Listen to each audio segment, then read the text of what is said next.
It's late, I know. Sorry to bother you. But I need to talk to the Duchess. It's no trouble. I had not yet laid my head to rest. As to her illustrious highness, I fear you will have to wait until the sun has risen again. Make yourself at home. Milton mentioned you'd been to Corvo Bianco to see the beast's victim. Learn anything new from Nabotti? I'd like the Duchess to hear what I have to say. We cannot disturb her at this hour. Well, since we have to wait anyway, steel yourself for a long story.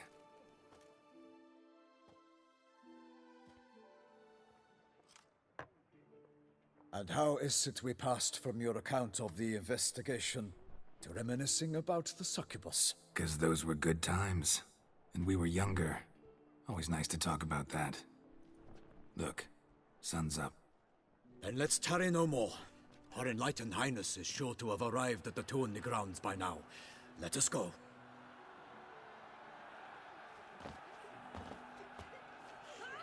Who's fighting? Nilfgaardian gladiators? Close, but not quite. As you will soon see. Someone's gonna fight a Shaelmar? With only some bells on its tail to confuse it, slow it down? Whatever is the problem? The beast is a gift from the Emperor, no less.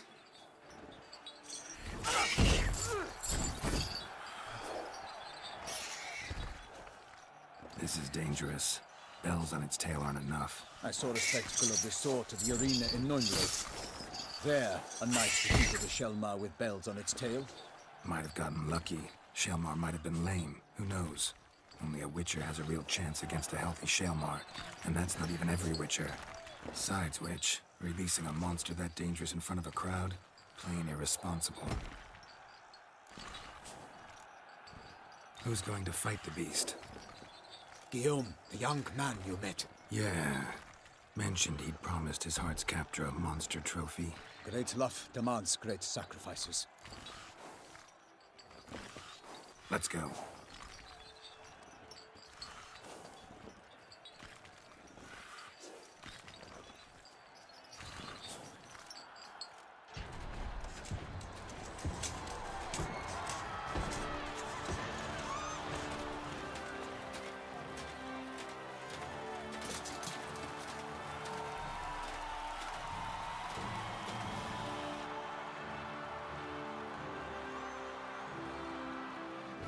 I dedicate my imminent victory to fair Lady Vivian.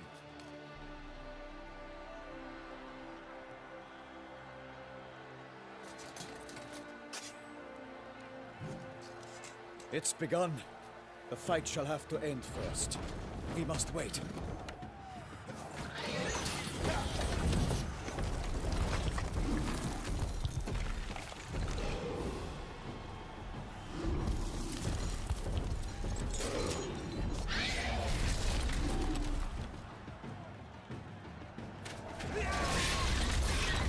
Got a bad feeling about this.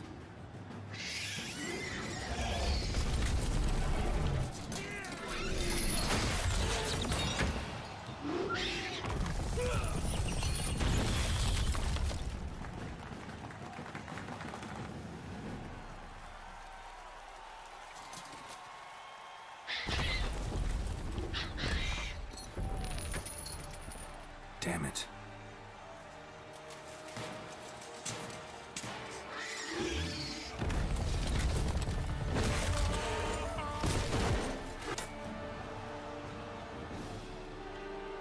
We have to help him.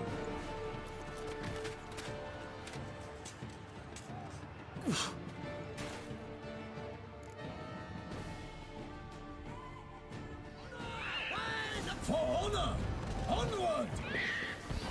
Gotta keep it down. Can only tell where we are. Alas, for Nightling, the beast heaved its foul girth. Let loose a roar, it dropped into earth.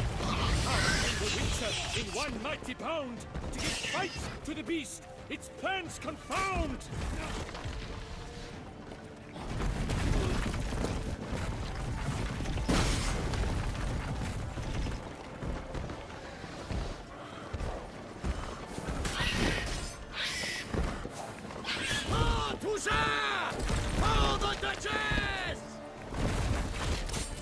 fate of the beast has been weighed by the gods. Soon the Witcher shall triumph against all odds.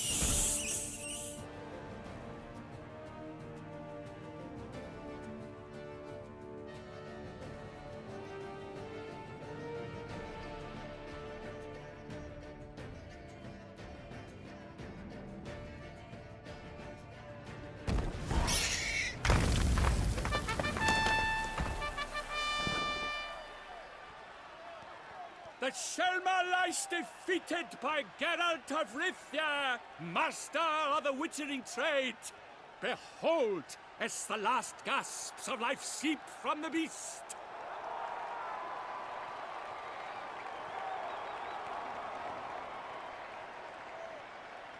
Master Geralt, do what you must. Finish the deed! Monster's no threat. No need to kill it. A victor may always show mercy. It is his right. Long live Geralt the Merciful! Pikemen, see to the beast.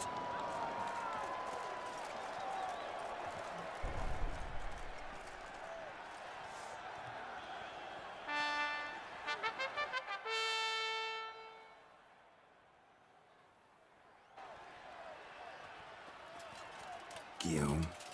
The lad came damned close to dying. I'm fine. Not hurt at all. Vivian? Smile as befits a hero and keep silent. Speech clearly pains you. She approaches.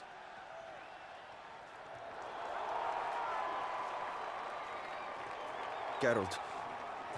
We must talk. Vivian. You shall talk later, in the medic's tent. Geralt, magnificent, breathtaking. Your Grace. We knew that to summon you was a brilliant idea. We are delighted, ravished to have struck upon it. And I'm truly, honored. See to our young hero. Hop, hop, for we must make off with Geralt. We should talk. We had been long awaiting your arrival, had nearly lost hope. Then suddenly, that entrance, so spectacular. Your Grace. Shelmars are dangerous creatures, even to knights in full-plate armor. Nonsense.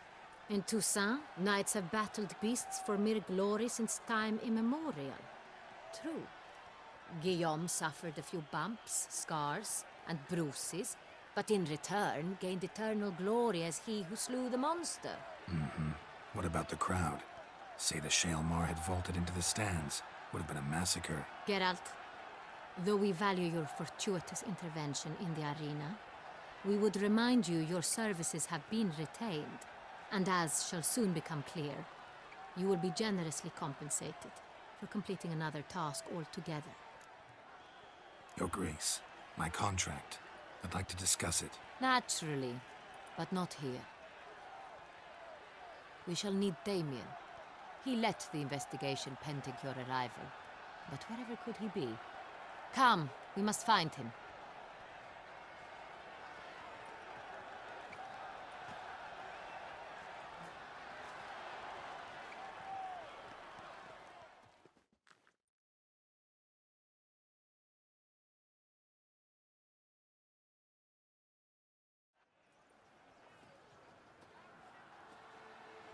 Tell us, have you come alone? Or did Viscount Julian accompany you? Wish to see Dandelion, Your Grace? Yes. I mean, no. Yes. But solely to tell him we regret. Yes, deeply regret rescinding the death sentence we so justly handed down upon him. If we could turn back time, we would make certain he sat in a tower till he rotted. No, we would ensure he was broken on the wheel, then drawn, hanged, and quartered.